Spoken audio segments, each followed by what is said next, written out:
نور آگہی، دورہ تجوید و قرات۔ چوتھا سیگمنٹ جو ہے قرآن پاک 30ویں پارے کی آخری 20 صورتیں۔ آج سورۃ الماعون جو ہے یہ ہم نے پڑھنی ہے۔ جب بھی قرآن کی تلاوت شروع کریں تو پہلے تعوذ یعنی اعوذ باللہ من الشیطان الرجیم اور تسمیہ بسم اللہ الرحمن الرحیم یہ پڑھنا ضروری ہوتا ہے۔ اس کے بعد پھر ارأیت الذی یکذب بالدین فذلک الذی یدع الیتیم ولا یحض علی طعام المسکین فویل للمصلین الذین هم عن صلاتهم ساہون الذین هم یراءون ویمنعون الماعون۔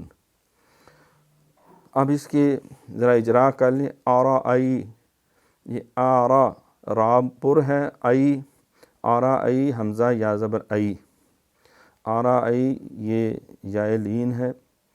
تلذی یہ طلّہ پچاکا نہیں مارنا، دو نقطے والی تا ہے وہ تویں نہیں بنانی۔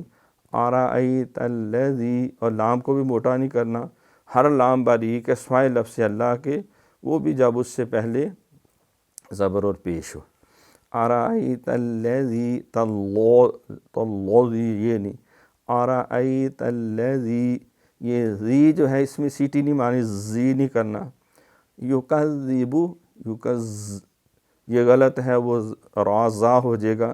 یکذب بڑی نرمی سے یہ دال ادا کریں گے۔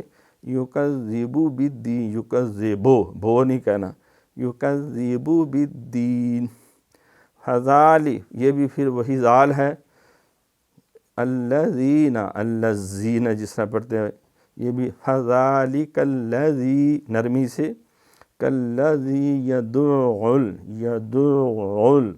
یہ پہلا عین ساکن ہے، دوسرا متحرک ہے اور پھر اس کا اس میں ادغام ہے، تو لہذا یہ عین یعنی یدع الیتیم، یدع الیتیم یہ حمزہ نہیں پڑھنا، یدع الیتیم۔ ولا یحض یحض بھی نہیں، یحض بھی نہیں، ولا یحض علی عین، ولا یحض علی یہ الف کے ساتھ پڑھیں گے، اس کا اور معنی عین پڑھنا ہے۔ ولا یحض علی طعام، تا پھر پچاکا مار کے عین اہتمام سے، طعام المسکین یہ سین جو ہے اس میں سیٹی ہے، طعام المسکین۔ فویل یہ لام سارے باریک ہیں، فویل للمصلین یہ صاد کی سیٹی ہے موٹی سیٹی، مصلین۔ الذین یہاں بھی سیٹی کسی میں بھی نہیں، یہ سارے بغیر سیٹی والے زال ہیں۔ الذین هم عن یہ عن جو ہے عین ان الف والا نہیں پڑھنا، اس کا معنی اور ہے، اس کا اور ہے۔ الذین هم عن یہاں اخفا بھی عن کیونکہ یہ نون ساکن کے بعد صاد ہے، عن صلا سین بھی نہ ہو اور صاد کی سیٹی بھی ہو، صلاتہم ساہون۔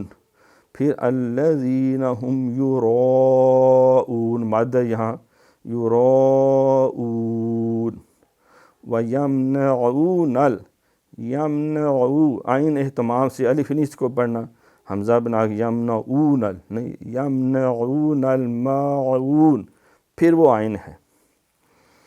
ارأیت الذی یکذب بالدین فذلک الذی یدع الیتیم ولا یحض علی طعام المسکین فویل للمصلین الذین هم عن صلاتهم ساہون الذین هم یراءون ویمنعون الماعون۔ تو اس کی اچھی طرح بار بار مشق اور پریکٹس کریں گے تو انشاءاللہ تعالیٰ درست تلفظ کے ساتھ اس کو پڑھنا اور اس کو زبانی ساتھ ساتھ آپ نے یاد بھی کرنا ہے۔ بہت شکریہ، جزاک اللہ۔